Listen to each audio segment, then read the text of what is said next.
महाराज सगर के 60,000 पुत्र महर्षि कपिल जी का अपमान करके अपने ही अपराध से भस्म हो गए थे।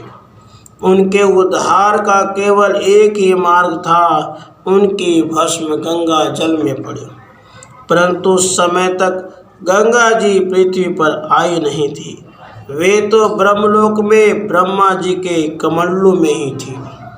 सगर के पुत्र अंशुमान ने उनको पृथ्वी पर लाने के लिए तपस्या प्रारंभ की और तपस्या करते करते ही उनका देहावसान भी हो गया। उनके पुत्र दिलीप ने तपस्या करके पिता के कार्य को पूरा करना चाहा, किंतु वे भी असफल रहे। उनकी आयु भी तपस्या करते करते समाप्त हो गई।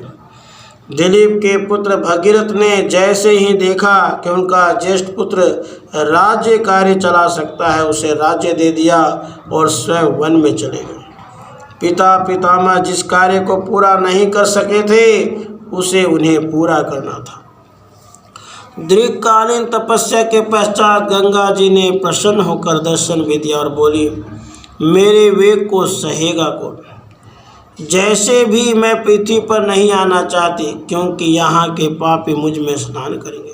उनका पाप मुझ में रह जाएगा, वह पाप कैसे नष्ट होगा?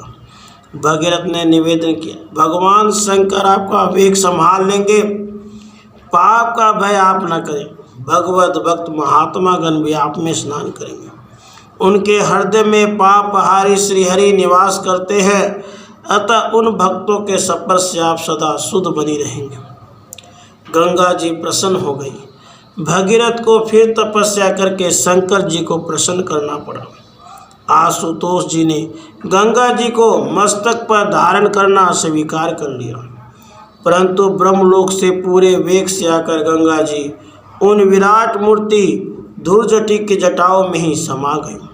वहाँ से उनका एक बूंद जल भी बाहर नहीं आया। भगीरथ ने फिर सदाशिव की स्तुति प्रारंभ की। तब कहीं जटा निचोड़कर शंकर जी ने गंगा जी को बाहर प्रकट किया। शयांसी बहु विघ्नानि, भगीरथ के साथ गंगा जी ने निश्चय किया था कि भगीरथ रथ पर बैठकर आगे आगे चले और पीछे पीछे गंगा जी का परवाह चले। किंतु कुछ दूर जाने पर भगीरथ देखते हैं कि गंगा जी का परवाह तो कहीं दिख ही नहीं रहा है।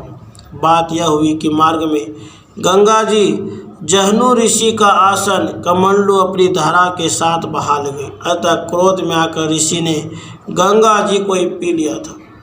भगीरथ ने पीछे लौटकर देखा कि गंगा जी के प्रवाह के स्थान पर रेत उड़ रही है। अब उन्होंने किसी प्रकार प्रार्थना करके ऋषि को प्रसन्न किया। ऋषि ने गंगा को अपनी पुत्री बनाकर जांग चीरकर बाहर निकाला। उससे गंगा जी जाह्नवी कहलाई। भगीरथ की तपस्या, श्रद्धा, धैर्य और उद्योग के प्रभाव से उनके पूर्वज सगर के पुत्रों की भस्म गंगा जल में पड़ी। वे मुक्त हो गए, साथ ही संसार का अपार कल्याण हुआ।